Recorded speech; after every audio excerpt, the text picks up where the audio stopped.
police were protecting certain people within that case. It was quite a messy situation. The old Bill were protecting who? They were protecting the real criminals are not wearing prison tracksuits. Yeah. They're walking around in suits in offices, mate. They're walking down the corridors of Westminster, mate. They're wearing nice, fancy suits. Just behind all that wealth, there's a lot of darkness. Yeah, I'm sure. How did you end up getting caught up with the Russian Mafia? I'll be straight. I robbed them.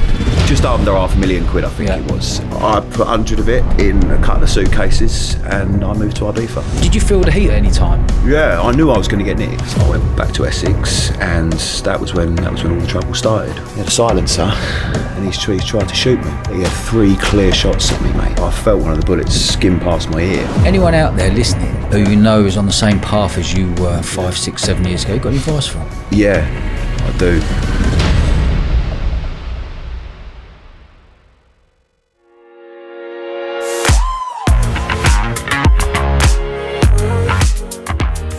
Toby, welcome to the show, mate. How you doing? Good, very good. All right. I'm very much looking forward to this one, mate. Okay, why? Are you going to ambush me? Let's roll all the way back. Where did you grow up and how did you end up getting caught up with the Russian Mafia? Fucking first question, yeah? Jesus. I grew up in Kent, not Russia. I grew up in Kent, a little town called Maidstone. Went to school in Kent. Good family. Enjoyed school to a degree. I enjoyed being around all the lads. I didn't really enjoy school itself in terms of classes, but I enjoyed the sort of brotherhood and camaraderie of school. So I grew up in Kent.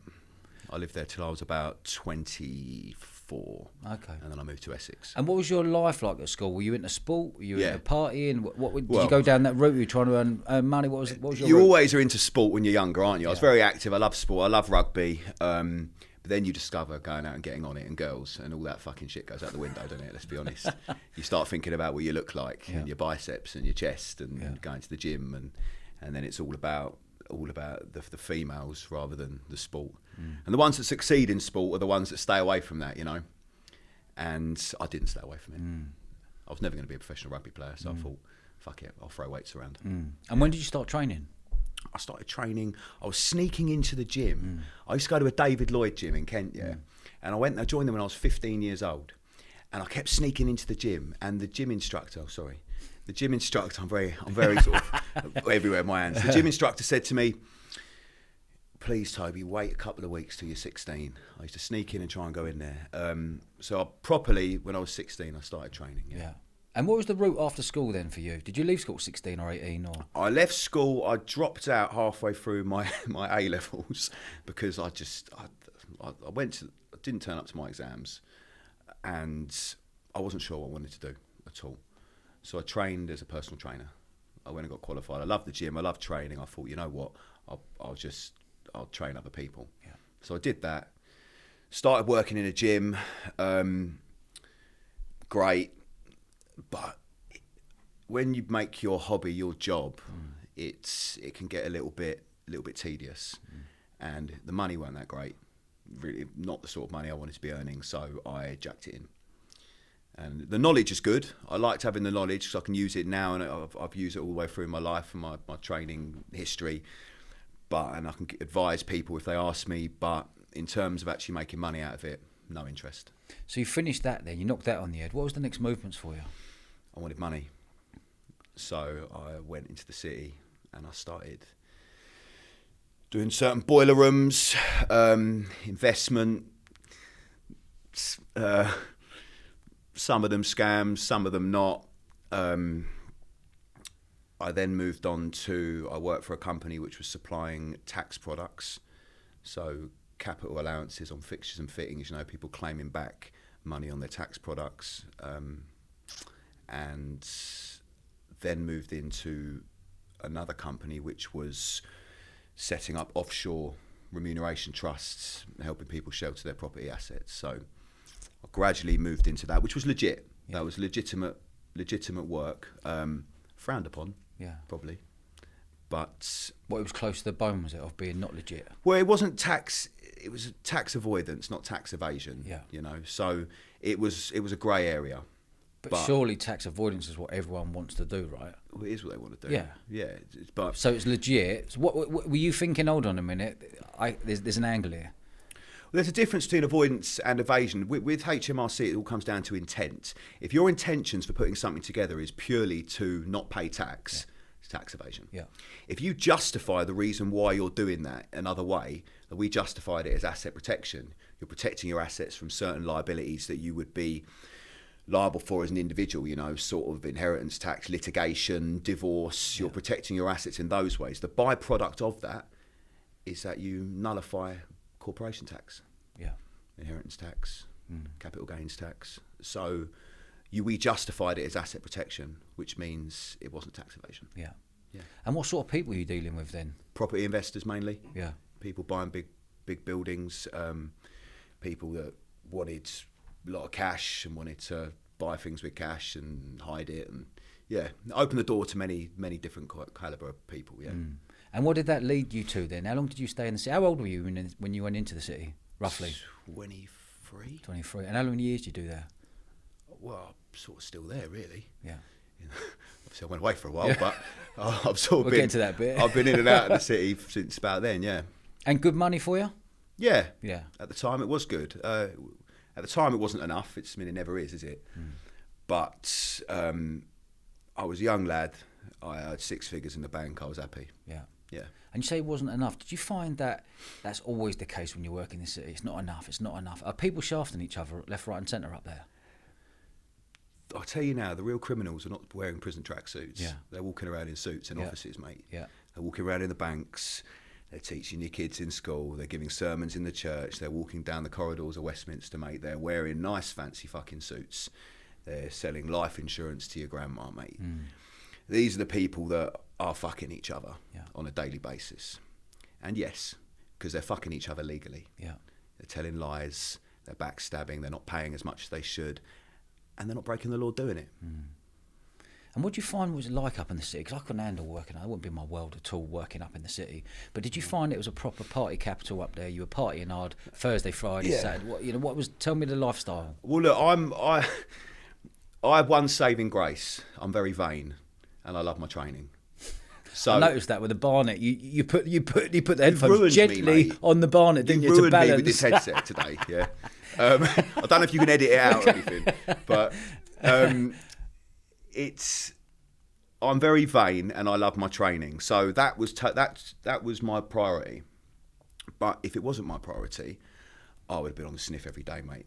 And I was on it a lot. Don't get me wrong. I'd go out on a Friday, I'd go to sleep on a Sunday. And then I'd be in the gym Monday and be training all week. And that was a cycle which went on for about 5 years. Yeah.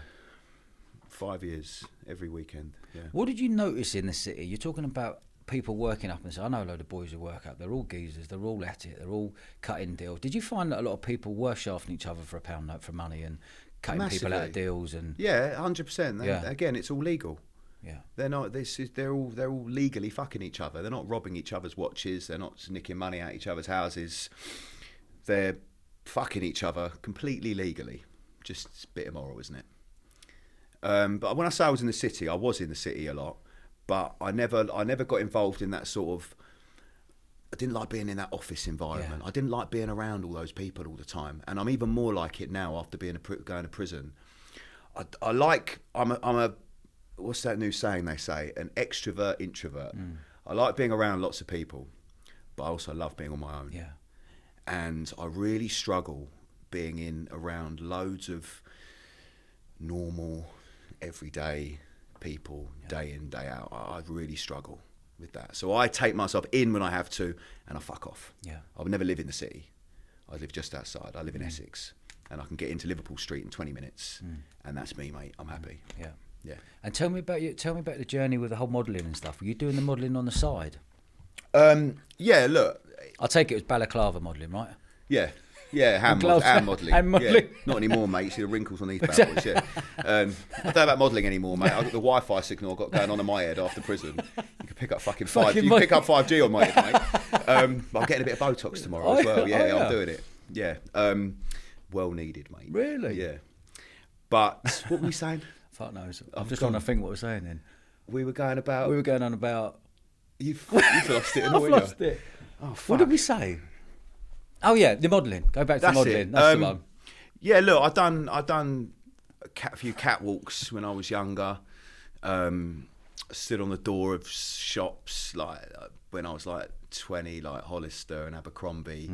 Did a lot of topless stuff. I've done a lot of fitness modelling, different photo shoots. Competed a couple of times when I was younger, but I never really saw it as a career. I never thought, right, this is what I'm going to do. It was more just, you're involved in it, you get loads of content, you put it on social media, you get a bit of attention, you quite enjoy the attention. But that was it for me. I didn't see, I earned money out of it, not loads. It was mainly freebies, you know, people giving you free nights out and free clothes and free shit and flying you places to do certain things. But it was never, I never saw, it was never no longevity with it. I enjoyed the attention it brought me being straight. Cards on the table. At the time, I enjoyed the attention. Other than that, couldn't give a fuck. And the attention, what was this on the social media? Yeah. What was it? The party and the drugs, the women. We all do. Yeah. And we're liars if we say we don't. When we post a picture, our main priority is how many people like it, how many people comment on it. I want everyone to think I'm good looking. Girls, boys, anyone that posts a picture want that. And we thrive off it now in this generation. That's all it was. It was just fueling my ego, mate. And what are your thoughts on that whole social media thing? To be honest, it's probably the devil in our generation, mate. It's massive. It's the demon that fucking poisons our society now. Yeah. It's the main cause of this new mental health pandemic, if they want to call it that. This millennial generation of fucking pussies, mate. I'm sorry, I don't want to put it like that, but I've, since being taken out of this world for a number of years and put somewhere very inhumane, like the worst place they could put you in this country, violent, somewhere where you need a real dark sense of humour to get by, and I've got one, thankfully. And then come back into this world. You really see people for what they are now. A lot of people, and that's one thing I've really struggled with since getting out. Yeah. So what was your route? Tell me your route then. So you were in the city at the age of, what age were you working there? From 23. I was in and out from about 23. Yeah. And how did you end up getting caught with the wrong people? Tell me that journey. I'll be straight. I robbed them. Yeah. Robbed who? Well, people started giving me big bags of money to do things with, and I decided one day to take them and stick my middle finger up. Yeah. Hold on. Might as well be roll back. honest. You robbed who? They're giving you, who's giving you money? Someone ain't just going to come up and give you a bag of dough. There must be. There must have been some. What was the journey? I was moving money. You asked me. I thought you were implying about obviously the situation with the Russians. Is that what you were implying? Yeah, but when you asked me that question? But to get to the Russians, before all that happened, what was the movement of you earning money around there? Forget the city. You must have led to get to that. I was opening up a lot of these offshore structures for people. I was doing it completely legitimately, completely honourably, and I was doing it properly. And the more and more I'd done it, the more and more these legitimate people started taking fucking liberties. And they start coming up with little stories, don't they, why they can't pay you, and stringing you out, and they're meant to be paying you on this day, and they don't. They pay you a month later. Paying you your commission? Pay me my commission, okay, yeah. Okay. And there's nothing you can do about it because it's legitimate business, isn't it? I can't go around there and tie them up and say, fucking pay me, cunt, can I? Because I'll go to prison. Yeah.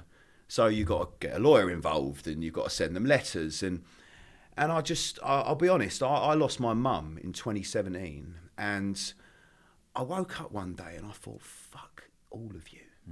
You're lying to me, you're not paying me on time, all these apparent legitimate people. I thought, I'm having all of you. Is that what went through your head? I thought, I'm having the lot of you. And I did. I started saying, right, I need this amount of money to do this amount of money to do this, you need to move this money here. I hadn't put it all into my account, and I took it. And I slept very well afterwards. And that's, you know what, I'm not giving it the big un or trying to glorify it, but and I'm not proud of it. But I had enough, and I took matters into my own hands, and I just took it. So you were exactly what you were doing for people. What were you doing for people, and exactly what sort of commissions were they due you, and they weren't paying you that got you back up? Well, I could charge people what I wanted because unregulated product. I could say if the trust cost me $5,000 to set up, I could say right, it's 10,000. Yeah. If they're saving £500,000 in tax a year, and I charge them £100,000 to set up the structure, they've had a result, and I've had a result. Yeah. You know, I mean, so it's the price I charge is dependent on the individual and what they're paying and what I'm saving them. So if I know they've got the money, Yeah. which I knew they did, and they're not paying me and they're coming out with stories and excuses, I've got the right hump with it. Right. Okay. So I came up with a few ways to take it off them. Okay. So if they were due you half a bar, or say if they were due, you saved them half a bar, 500 grand. Yeah. Are you cutting the deal with them before to say, well, if I'm saving you 500 G's, Absolutely. I want 100 G's, and they've agreed to it, and they're not paying you? Correct. Okay. Okay. People start not to pay you. Okay. And how old were you when this was going on? 26. 26. And you were about partying hard at that time? Yeah, I mean that might have been a contributing factor to Yeah. my mentality, because obviously when you're sniffing a lot of gear, you're jabbing a lot of steroids, and you don't really give a fuck about anything other than yourself. It's a very selfish existence, you know, and you're in a one-man mission of doing whatever you want, girls and coke and money, and you don't care. You don't think about the consequence of your actions, and you start being a bit ruthless, you know. Yeah. Did you think you were invincible? Anyone who's banging gear up the nose and training hard and banging roids in them can be a very dangerous person. Did you feel that you were turning into someone that you didn't want to be? At the time, no. At the time, no, I'll be honest, no. But I did later on, when I got nicked, when I went to jail, the first 6 months in there, I thought, yeah, sweet, I like being there.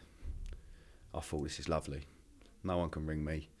I don't need to talk to anyone. And I'm not on no gear. I'm not on any juice. I'm not, no alcohol, nothing. To be fair, we didn't get any gym either because it was COVID. And when I say lockdown, I mean lockdown.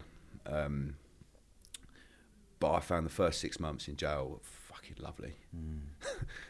Just a bit of time out. Yeah. It was. You're in the fast pace. You're in the fast lane. Yeah, it was very, very. Did nice did time things for me. come on top? So you're going. This. I want to roll back a little bit further. You've had enough of people. You're saying, okay, break the money. What were you doing? Were you taking cash off them? If they weren't paying you, you're saying, well, give me cash, so no one can see nothing. There was cash deals done, but the main one, what I was doing is when people would contribute their money, contribute their profits to the structure, that's where you don't pay. So you don't pay the tax. It's seen as a contribution to a charitable entity. Yeah. It's called an umbrella trust, right? I'd turn around and say, right, you don't put it into your own umbrella company. Yeah. You put it into mine, and I have to send it on. Okay. I said the structure had changed, so they're putting it all into my account. So you were seeing all this dough going into your account. Yeah. What sort of numbers are we talking? Over £1 million at one point. Yeah, went through it. And at that point, And I was like 20, 26, 20, no, I was 27 actually. so if you're using copious amounts of cocaine Yeah. and partying, your head ain't going to be straight, and jacking up. When Yeah. you're seeing that money come in your account, are you thinking, hold on, there's another angle here. I can just take this and see you later. Yeah, exactly that. Simple as that. Simple as that. No comeback.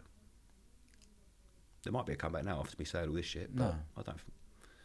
But no comeback, mate. And was there no knock on the door from anyone? Or did you I had find a that few silly phone calls. okay. A few silly phone What calls. sort of calls? People wondering where I was. People asking what's going on. I just turned my phone off and changed my number. Ruthless. Honestly, I went savage with it. That mate. is ruthless. And it's not. I'm not going to make a joke out of it. Yeah. But yeah, I turned ruthless with it and just went, see you later. So when that dough was in your bank account, were you transferring it into your personal or just using it straight from that business account? I was spending it out that business account, mate. I was spending it into my personal account. I was going into clubs and I was spending stupid money in strip clubs and things like that just on that business account. Yeah, just no care. Didn't think about the tax implications of the money going in. I didn't think about anything. I didn't care at the time. Not one care. And what was your lifestyle like day to day then when you knew all this money was in your bank account? I go to the gym. I go shopping. I go out to eat. about 3 or 4 times. Yeah, I drive about. I thought I had the best life doing exactly what I wanted, and I was wrong. It wasn't the best life. And how long was that going on for until the movement of the next one when you're getting in with the wrong people? Well, that sort of life carried on till I got arrested, really. Yeah. And what age were you when you got arrested? I was 29. 29. So you were living that life for a good 3 years. I was living that sort of lifestyle for a while, yeah. With that sort of karma and that sort of bad energy. Yeah. And it is, mate. When you earn money like that, the money's fucking cursed, mate. Yeah, 100%. It's cursed. Yeah. Because the only thing you're going to spend it on are disposable pleasures and meaningless pursuits, mate. You're going to spend it on drugs. Anything that gives you an imminent hit of pleasure, whether it's a fucking prostitute, whether it's a line of gear, whether it's a drink, whether it's whatever your poison is. And that is what the money goes on. How many brass? How many? Why are you trying to bait me up on that? Cock block me, dog. We're mates. Cock block you. In case any other birds out there listening. Was it just that it was just a wild 3 years? Yeah. And not worrying about anything. I didn't worry about anything, mate. Yeah. No. There must have been a point. Did you have a tight bunch of pals around you giving you a tug going, hold on, Toby, what are you doing, mate? You're acting not how we know. Yeah, you. I've got a very, very good group of mates, Yeah. and we're all very loyal to each other, and we look out for each other. And they turn around and say, "Toby's the nicest, most generous, most loyal guy I've ever met." But then somebody else would say he's the biggest, most horrible cunt I've ever met. You know. Yeah. But my friends are very, very loyal to me, and I am to them. You know, and they'll tell me straight. They'll say, "Fucking hell, Toby, take it easy, mate." Yeah, slow down. But I didn't listen. I didn't listen.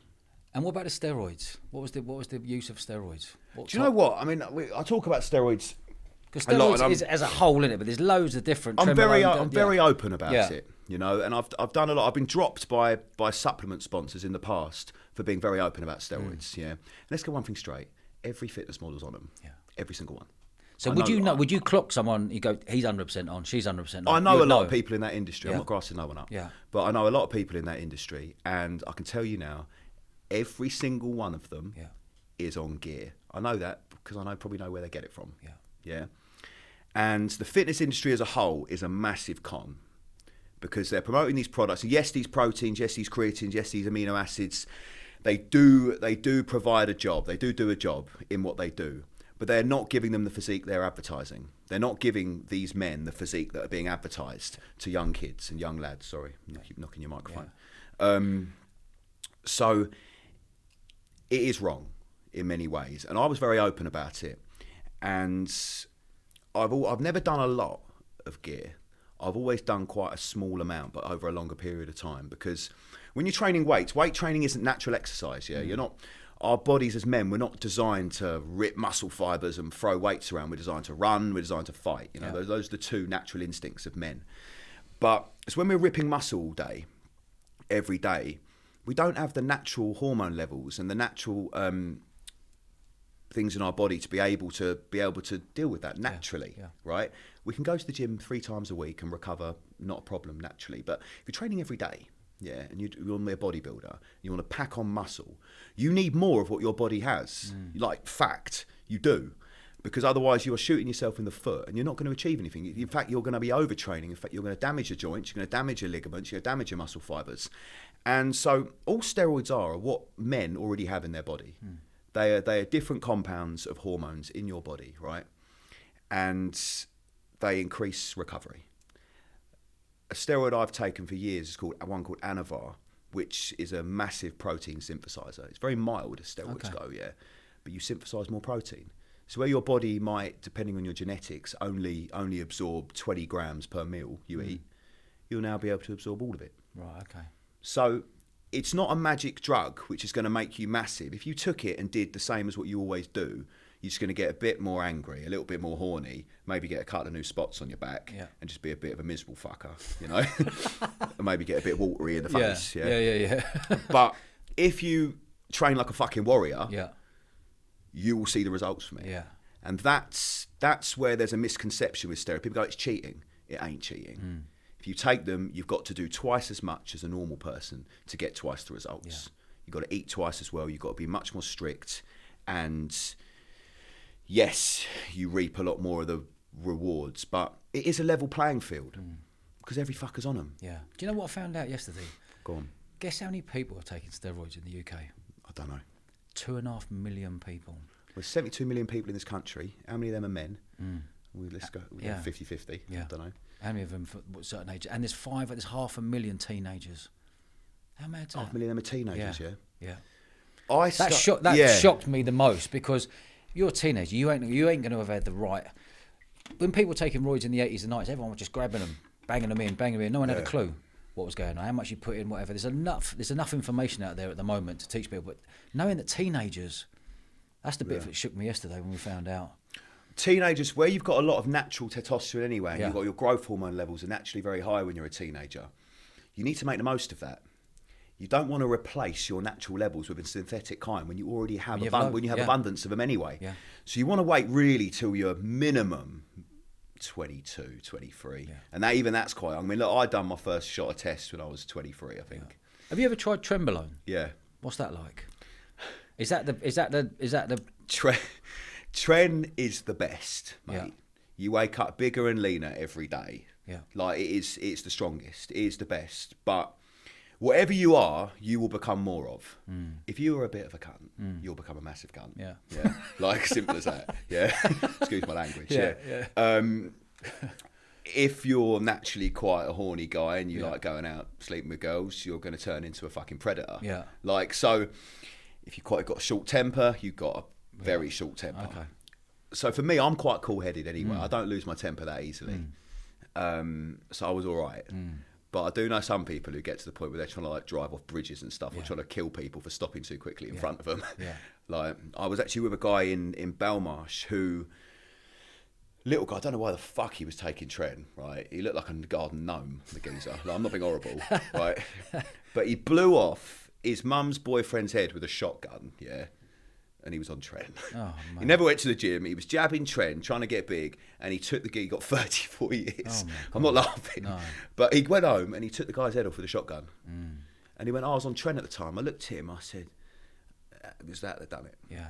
So when you, for example, if you took Tren, how long is it until you start seeing results if you're training like a beast? You'll see it quite quickly. Within a couple of weeks, you'll notice the pump. You'll notice the veins coming out. You'll notice a little bit of fat loss. You'll feel much more assertive. You feel a little bit more aggressive. Not maybe necessarily in a bad way, aggression, but like just manly. Yeah. You know, you feel more of a man quite quickly. Yeah. So going back, let's roll back a little bit further then. So you had the £1 million in your bank. What was the steps? Were you getting involved with the wrong people? Yeah, massively. Yeah. Well, did you feel the heat at any time? Yeah, I knew I was going to get nicked. Yeah, you did you? Yeah. Okay. I rang my dad like 2 months before. I said, Dad, listen, I might have to go away for a little bit. I just had a feeling, like instinct. And a mate of mine was old Bill, right? I went to school with him from years ago.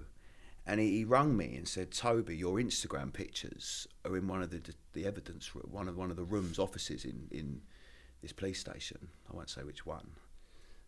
He did tell me what police station, and I thought, right, and I thought, whatever. Still didn't care. Didn't care. At that point, I should have gone, you know what? I should have taken all the money in the bank. I should have bought a load of cryptocurrency with it, put it in a fucking crypto wallet somewhere, and got on a plane to Dubai and gone, see you later. Yeah. That's what I should have done.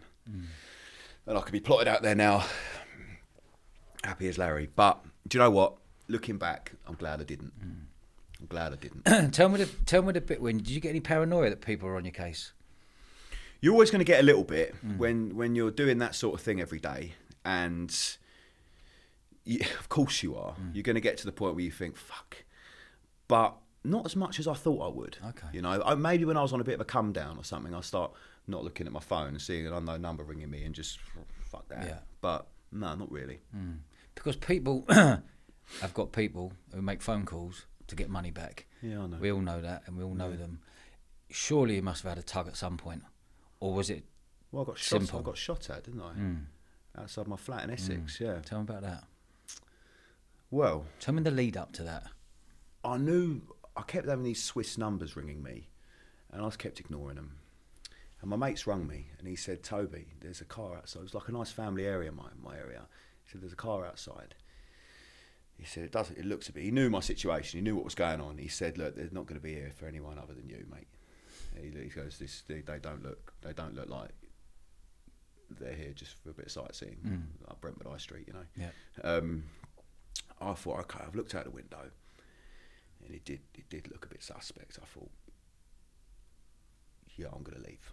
I went and picked up some dough, got my car keys, packed a little bag, and there was like a fire exit stairs. So you got the lift and the normal stairs, and you got the fire escape stairs around the other side, which take you out the side of the building. So I did that. I went out there, and when I got downstairs, I just thought I'm just going to walk past them. I wasn't sure. I thought I'm just going to walk past them as if nothing's happening, and I did. I started walking past them. Next thing I know, he had a silencer, and he's tried to shoot me. And he had 3 clear shots at me, mate, and he missed every single one of them.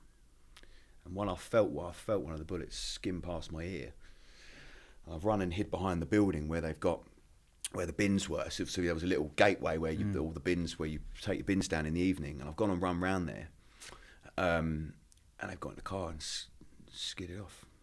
I don't know. I couldn't even tell you, having that quick. I couldn't tell you if the gun jammed, if he used the whole clip, if he only had 3 bullets in it. I don't know, but they skidded off.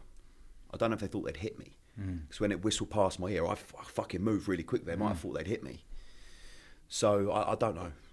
You still don't know today who that is? I don't know today who that was. I think it was those guys. It came from the Russian lot, but I couldn't tell you. I couldn't tell you who it was. So in the lead up to that, you must have felt something was going to happen. Something's going to happen soon. Having these phone calls, it ain't just going to happen out of the blue, bang, bang, and away we go. Was there like months lead up to this? Or was there someone leaving messages on your phone going, hold on a minute, if I don't get my money back, there's going to be problems? Yeah, I was getting calls. I was swerving them. I recorded a couple of them and sent them to the guy I worked with at the time, so he could hear them. I didn't really think anything of it, mate. I'll be honest, I didn't. I was too much in my own little world of doing what Toby wanted to do and going out and So I'll be honest, I genuinely didn't think that much into it. What were your movements after that? I went and packed a bag and I fucked off, mate. Yeah, I was going to say. I went down to Kent. I fucked off down to Kent. When I came back, the flat was obliterated, mate. What, someone gone in and smashed it up? They've gone in and they were obviously looking for money, weren't they? They'd gone in and they'd obliterated it. Yeah. Who's they? Whoever the guys were that came, they come back. Yeah. I never got a phone call, anyone claiming for it to be them, but obviously I think it came from that Russian geezer. Yeah. So you had money from a Russian geezer, did you? Yeah. You took money off a Russian fella. Yeah. Stupidly, I got introduced to an individual from a good mate of mine, and we were trying to do something properly together. But my problem was, if anyone pissed me off at all and took a liberty, lied, just basically rubbed me up the wrong way, I'd have them. And I'm not that guy anymore. You know. What do you mean you'd have them? Well, as in, if they gave me an excuse, I'd take the money. Right. Okay. I went in. I go in there first of all with the best intentions. We were putting something together, and we needed about 400 and something to do it. And 400 G's to do what? I don't want to say. No. Okay. I'm not going to say. But we needed just under £500,000, I think it was. And I got introduced to this guy who he had loads of money around him. He had a lot of clients, the very wealthy clients, and he had access to funds, and he was interested. So I spoke to him, met him a few times, and he said, "Yeah, I'm going to go get the money." So we got the money. He gave it to me. I went to Ibiza, mate. So he gave you 500 G's in cash, or did he put it in your account? He gave me just under £500,000 in cash, in suitcases, which is fucking heavy, mate. Yeah. To be fair. Yeah. And I put 100 of it in a couple of suitcases, and I moved to Ibiza. What year was this? 2019. 2019. Yeah, I moved to Ibiza, and I had a great fucking time. And again, you just ignored all his phone I calls. ignored every phone call. Wow. I Literally didn't give two. Mate, it was. I'm not glorifying this or anything. I'm not proud of it. I'm being honest. Yeah. This is me, cards on the table. I'm not going to sit here and say, well, I was going through a hard time. I was a bit stressed. It wasn't really me. I did not care at the time. I'm not even going to pretend I did. Yeah. And yeah, that's what happened. How long were you in Ibiza for? And what happened 4 out months. Well, I got right on it. Yeah. I mean, what happened out there? How long did it take to do the 100 Gs? Not long. No, I got my mate to go to where I had some parked up to put them in his suitcase to bring me more out. I was doing dough like it was nothing, mate. The apartment I was living in was 10 grand a month. Yeah. It was sick, to be fair. It was lovely. Yeah. Love Ibiza. Hiring a car was a couple of grand a week. Yeah. A table in the club's a few. I mean, it's easy to do. You can do it quickly. Absolutely. And I did. Yeah. And I'm ringing him, going, mate, go to the lockup. Bring Fucking, these are the codes. Put it in. He's going, Toby, why are you doing this to me? I'm like, fucking do it, you cunt. Fucking sniffed out my head. He's going, all right. Yeah. Well, you get the fear out there. It must be. If someone's giving you half a bar, right? Someone's gave me half a bar and I've gone and done a run at Ibiza. They know it's not hard to find out who's in that island. The island's tiny. Mate, a couple of phone calls, you'll be hunted down very quickly. Putting all sorts of pictures on Instagram. Yeah. Still not caring. I honest at the time. I look back now thinking I was mental. Yeah. Like there was something mentally wrong with me. Yeah. Like I was ill. Like I did not care. Yeah. One bit. I got my pal ringing me up, the one who introduced me to the guy, who basically he didn't care because he didn't like the guy anyway. Really, he said, "Toby, be careful, mate." He went because they're on it. Yeah. I said, "Okay, I'll worry about that when I get home." Was my train of thought. Yeah.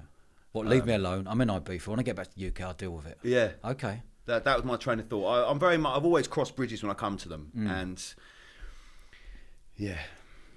So when you were out there going, I'm going to do the whole summer out here, then I'm going to come back, or were you just out there every week taking as it comes? Did you have a plan?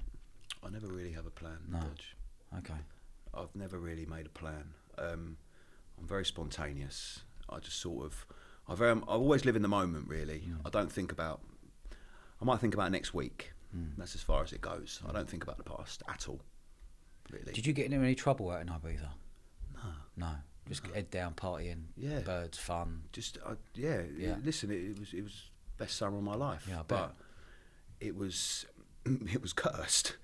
Like looking back now, it was not a good. It was. I could never do that again. I bet you could. No, I could party like that. I would do what you're doing. Yeah, I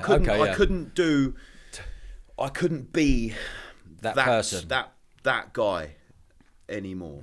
I couldn't do that. I've had a complete cleanse. Been away for 3 years. So tell me, when you landed back in the UK, what was your movements then? Well, that was when the trouble started. Obviously, I come back. I went back to Essex, and that was when all the trouble started, wasn't it? Okay. And then it was a build up, and I got arrested in January. What trouble started when you got back? When you landed back? Well, obviously that was when the guys came around with the firearms. Yeah. Okay. So that was after Ibiza. That was. After. That's why I knew it came from them. Right. Okay. Because that was after all that. Yeah. So they were waiting for you. And listen, they were justified. Yeah. I took an absolute liberty. Yeah. And they had every reason and it was fully justified. And I shouldn't be sat here right now. Yeah. If they had someone that could fucking shoot straight, I wouldn't be sat here right now. And that would have been justified. And I would have deserved that, you know. But the grace of God, he fucking missed. Yeah. What was the movements after that? I went to prison. How did you get nicked? Where was it? I got nicked for, funnily enough, a load of counterfeit money. You got nicked for something completely different? I got nicked for something complete. I didn't get it. I got nicked for something. Someone lends you money and you don't give it back to them. It's not against the law. Yeah. It's not against the law. It's a liberty, but it's not illegal. I was doing something with counterfeit notes. Fuck knows why, as I didn't really need to. It was more just for a bit of sport, to be honest, just for something to do. And we were sending them we were sending them out to South America, getting them changed up because they were shit. Like you couldn't con a 10-year-old with these notes, honestly, mate. What, the old ones The old old ones. The old 50s, okay, before the new 50s came out, yeah. And obviously everyone checks. There were some great schnides, weren't there, back in the day of those? I'll be honest, it's not really my game. No, but they did. But whoever was at it did some brilliant schnides. Yeah. But then they turned plastic. I think it's pretty hard now, right? If you do get fake ones now, though, they're 10-10. Yeah. Okay. So that one, I got charged. The second I was found not guilty, week later, charge comes through the door. What did they charge you? How long did you get? I got another just under 3 years for the blackmail. But so in total, what was it? I got 6 years in total. 6 years in total. Just under 6, so like 5 years, 10 months or something. I got in total. But you'd already done 16 months in remand.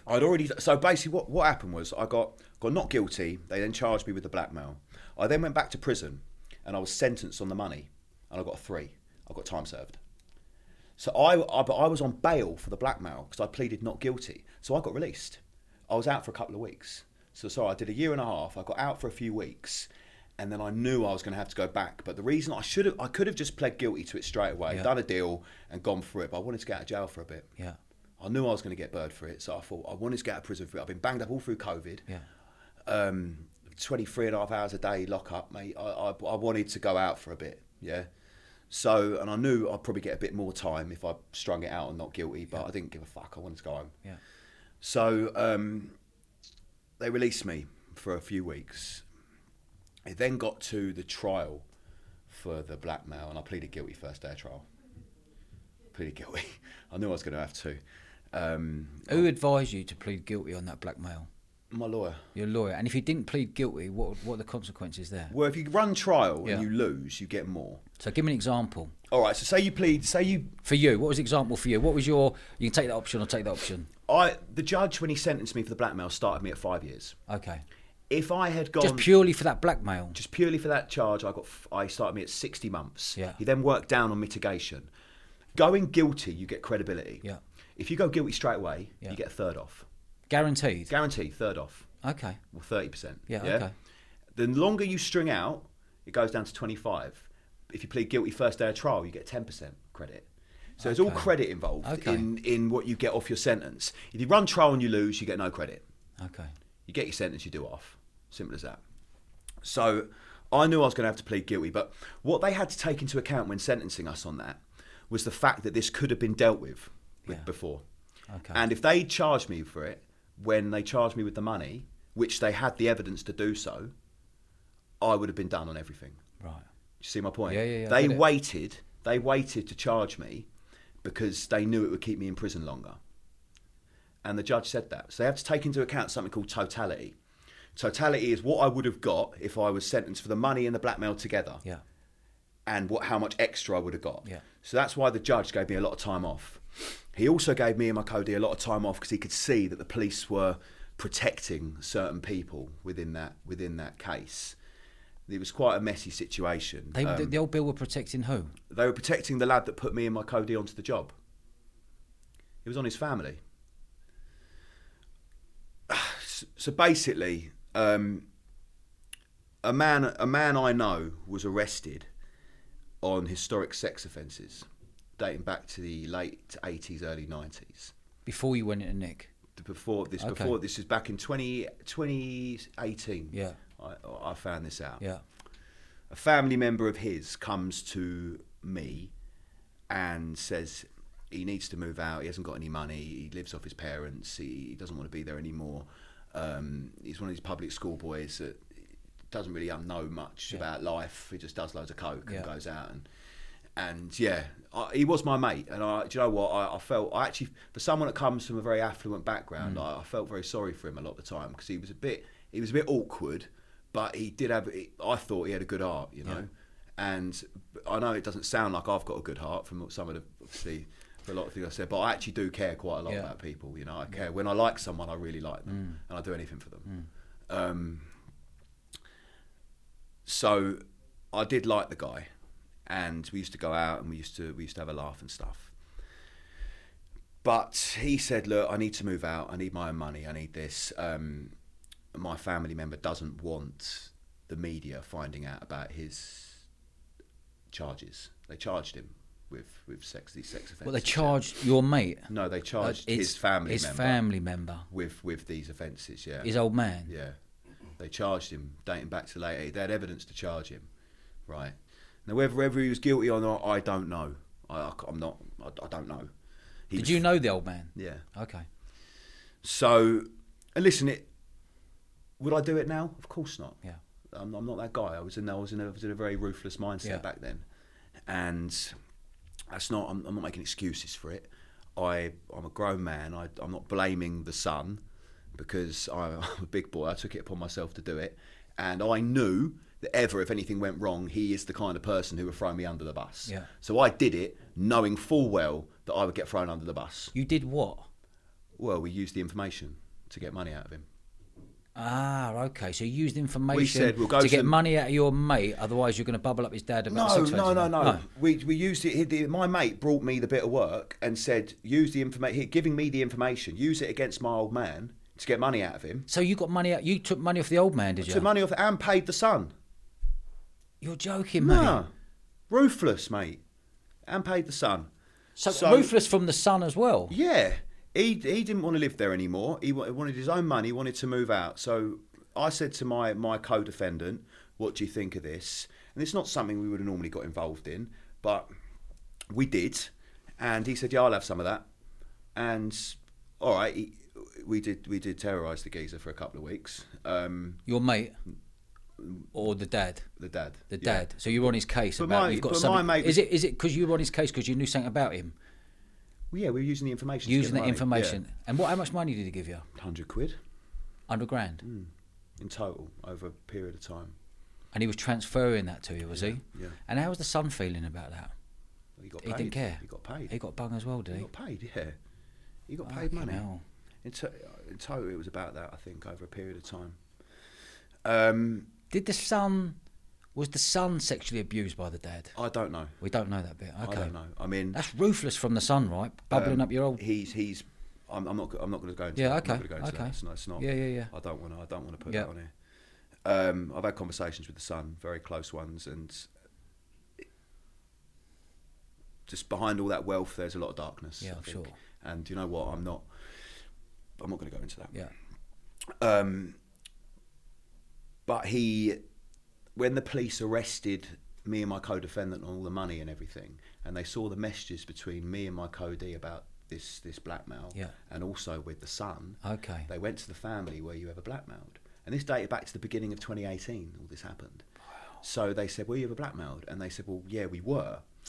And the son's grasped me up. Okay. Wrote a statement saying I manipulated him. Okay. Saying, yeah, I made him feel included in the Essex circle, and he felt accepted for the first time in his life, and I wanted to get my violin out, mate. Yeah. So, did you manipulate the son? No, not even remotely. Where did the idea come from then? Coked up at his house. Okay. And his parents went away they got villas away. The parents went away for a weekend. I went round to his. We got a load of gear. And we got talking, and I had my laptop up, and me and him were drafting what we were going to say, and what we all sniffed up, chatting shit, mate, drafting what we were going to say and what we were going to do, and yeah, when they came for me and they saw the messages, they saw that they wouldn't have had a case against me and my co-defendant if they charged the son. Yeah. They wouldn't have been credible, his statement. And they needed his statement, because if they charged the son, the parents wouldn't have come to court. Yeah. They wouldn't have wanted to proceed or help them with the case. Yeah. Straight so when up. the old bill went to the parents, did they go to just the dad and kept it quiet? Did they go to the mum and dad? They took statements from everyone individually, privately. So then they all knew that the dad was a wrong 'un? Well, no, but it was well known about it. The dad was arrested for it. Okay. He was arrested for it, and it was known about within the family. He had a trial for it. He got not guilty in the end. Okay. I believe. I don't know whether he's guilty or not. And what was your angle then? Get 100 grand out, or you're going to do what?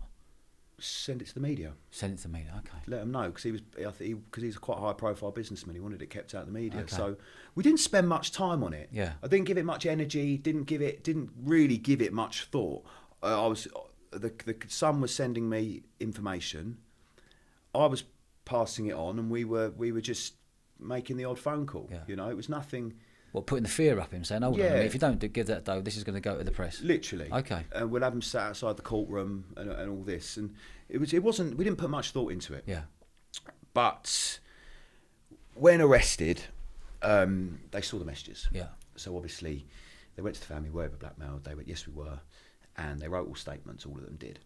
But when we got sentenced, right, me and my co-D were stood there. The judge was looking through all the evidence, yeah. The judge looked at the prosecutor and went, you're telling me that, he said the kid's name, he didn't know what Mr. Gray was doing. You're telling, what's this mean? Yeah. How do I do this without alerting this person? How do I do this? Yeah. Like, so someone was asking you the questions, and they've got it in front of them. Okay. Got it in black and white. Okay, got it. And the judge went, you're telling me he didn't know? And the prosecution went, we think that was about something else. The judge, he laughed and went, okay, we'll go with that then. Yeah, okay. Right? And he went, right, I'm ready to sentence these men now. He stood up and went, I'm giving you both 60 months each. I'm taking off this much for totality, this much for good behaviour, this much for COVID, this much for this. It took us down to 2 year, 9 months, 33 months, nearly 50% off. Yeah. And the prosecution was thinking, what's happening here? They wanted more than that. Yeah. The prosecution stood up and went, what about compensation for the victim? The judge went, no. Yeah. He goes, he could see there's fuckery gone on. Yeah. He went, there'll be no compensation. He went, these men have been punished enough. That's what he said. Were you happy with that sentence? Yeah. Okay. What did you have in your mind what the worst scenario could be? 5 years. Okay. Yeah, when he said 60 months, I just thought, you fucking prick. Yeah.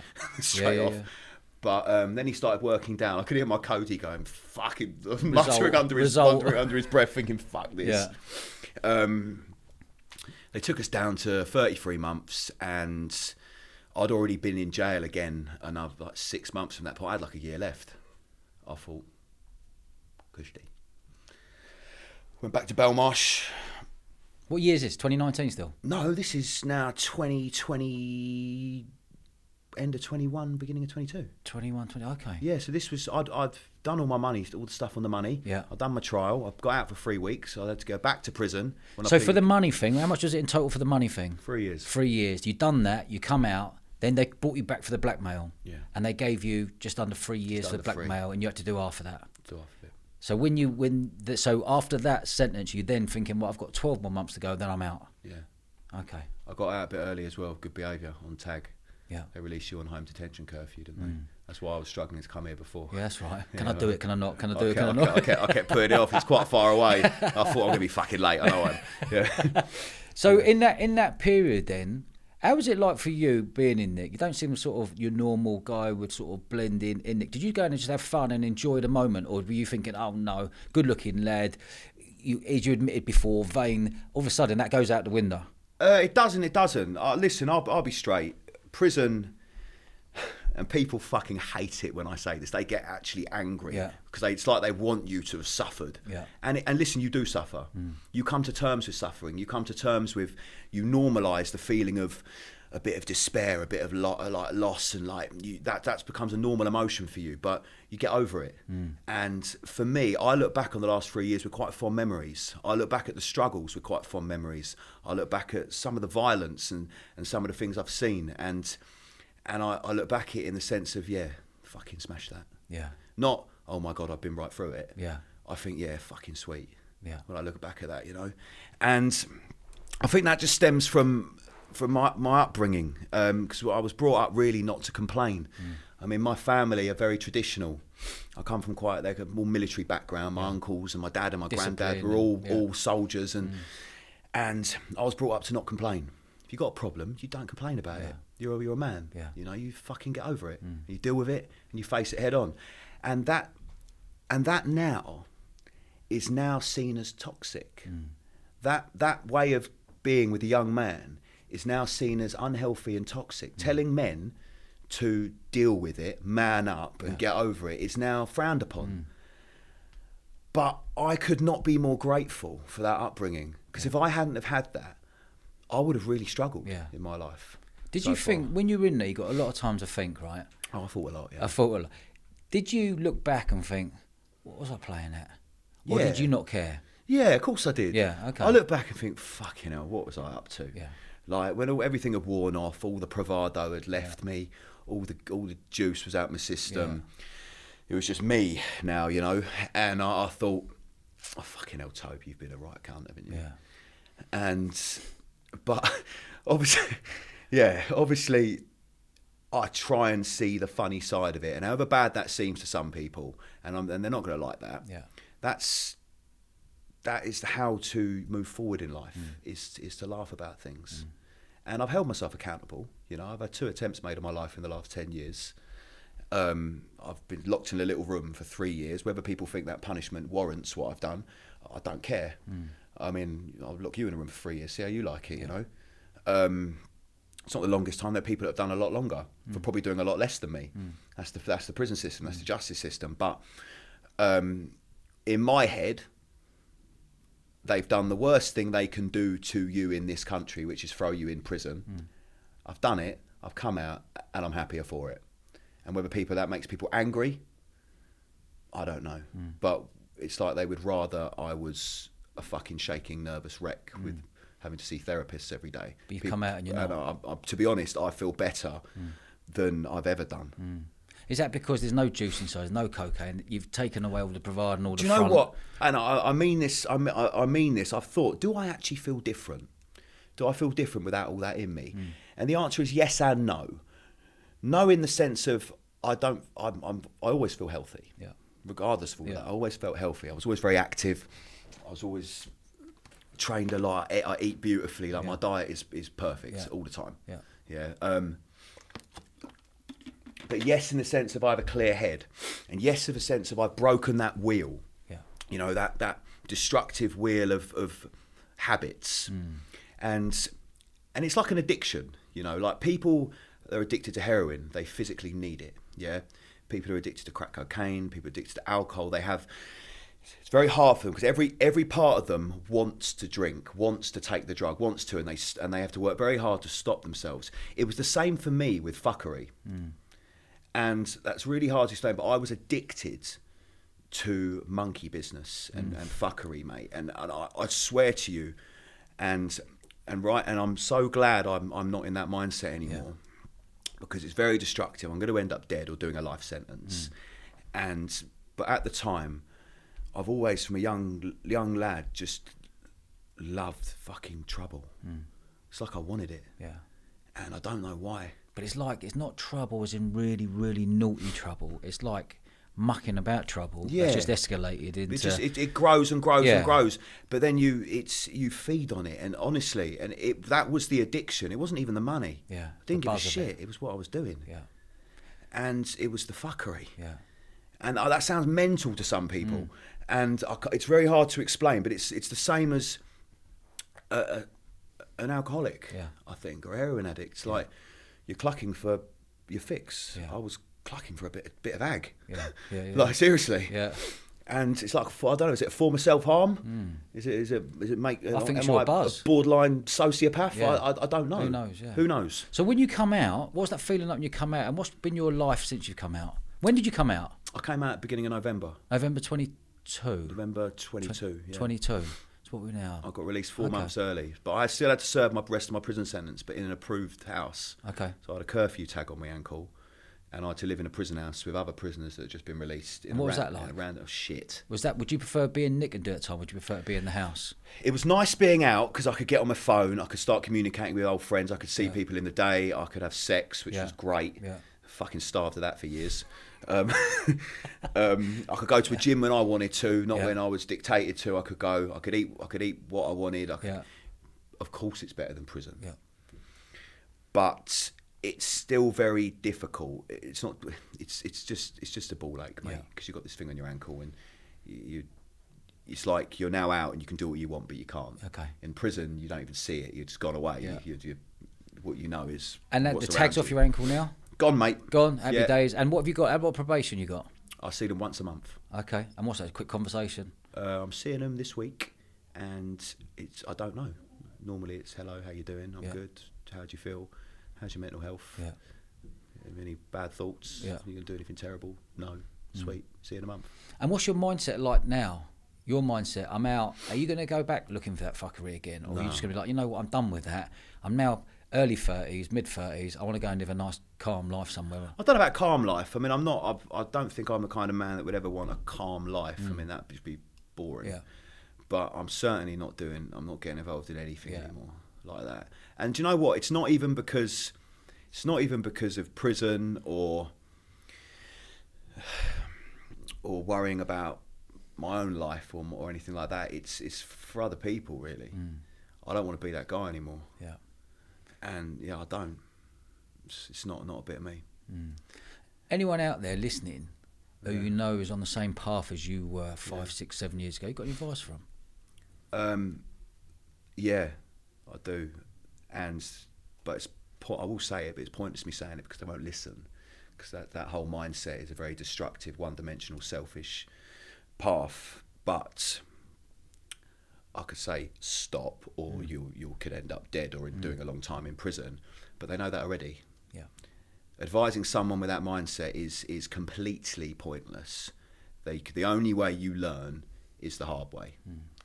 So my advice to somebody is get nicked for something lesser than what you're doing, and go to prison for a little bit. Yeah.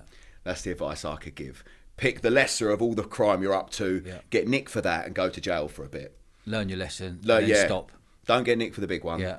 Get nicked for the little one. Yeah. And go away for a bit. Yeah. I think that's my advice. What's your dream right now for you for the next couple of years? Well, I'm not allowed to travel until end of the summer next year. I'm not allowed to leave the country. So for me now, it's just rebuilding. I mean, I've been away for 3 years. I haven't worked for 3 years. I haven't earned for 3 years. Thankfully, my previous endeavours served me quite well. So I'm all right. I'm not Mr. Moneybags, or not even going to pretend to be. But I'm okay. Yeah. And I can take the time to decide what it is I want to do. Whether I want to go into property, which is something I've been looking into.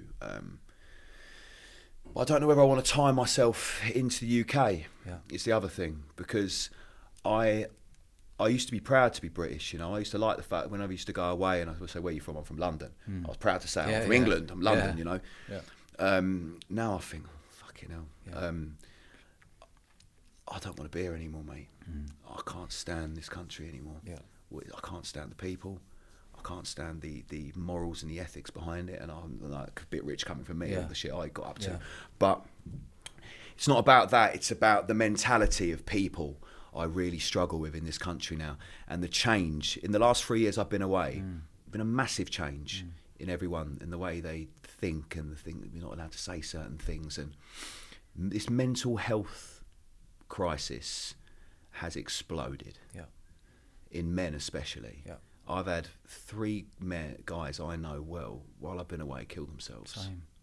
Yeah. Same. And it gets it's shoved tragic. under the carpet, doesn't it? I've got 3 pals. Yeah. Tragic. Yeah. I saw people kill themselves in prison. I saw someone open their wrists. I've found someone hanging. And you could think the ones that were in jail, their reasons were because they were locked up and justified. But I remember sitting in my cell thinking for days on what is up with everyone. I've been in life now, in the history of the earth, civilization, society as we know it, it has never been a better time in history to be of a previously oppressed group of people, whether that's a religion, belief, culture, or gender. Never been a better time to be of anyone that was a previously oppressed group of individuals. So what the fuck is everyone's problem? What's wrong with everyone? Why is everyone so fucking miserable? And I was asking myself that, and I thought, what is up with everyone? And I got thinking a little bit more, and then I started thinking about my own family and my grandparents. And my grandparents are that generation, that amazing generation. The ones that won the war. They kicked the fucking Germans out of Europe, the war against fascism. And they met when they were in their early 20s. Proper They're people. both 94, still together, still bickering. Amazing. They've had 5 kids. My granddad was the captain of a ship. They've been through. He was one of the first into Japan when the Americans dropped the atom bomb. He was 16 years old, and he cleared up all the dead bodies, all the dead kids at the age of 16. His brothers died all my great uncles were killed in the war in Operation Carthage. You know, where they bombed Gestapo headquarters in Copenhagen. They were killed. That's his brothers. So in his life, he's experienced serious hardship from a young age. Yeah, he's then captain of a ship which had its own stresses. They've gone through a serious depression as a nation, a serious recession. Had 5 children, which is stressful in itself, and not once have I ever heard him complain about anything. Yeah. Anything. He's never not smiling, and he's never complained about anything. And that is how I measure myself as a man. And I think what he went through and the things he done is the reason he doesn't complain about everything. And I don't want to turn around and say people need to get some real fucking problems, because there are people out there who have experienced serious grief, trauma, abuse and hardship and loss. And mate, talk about it. If you're a man and you want to talk about your problems, talk about them. But the emphasis on young men to when they feel a bit shit, talk about it all the time and analyse their feelings is the most toxic, destructive advice I think anyone could give them. Because when I was a boy, I was told to man up. Same. And I did. Same. My granddad, would you think if they started talking about their feelings during the war or after that, what do you think they would have been told to do? Yeah. Fuck off. And that was the strongest generation of men. Yeah. And that generation paved the way for what we have today. And we now have a generation of extremely entitled, soft people. And the hardest thing they've had to go through in their childhood is fitting in. And it's funny because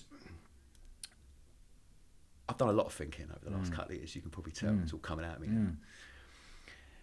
But I thought if you are born into a society where your biggest problem every day when you wake up is how you feel about yourself, that's your biggest problem, is with how you feel about your appearance, your financial status, whether your boss likes you, whether your partner is secretly an evil, manipulative, gaslighting genius, whether if these are your biggest problems in life, right?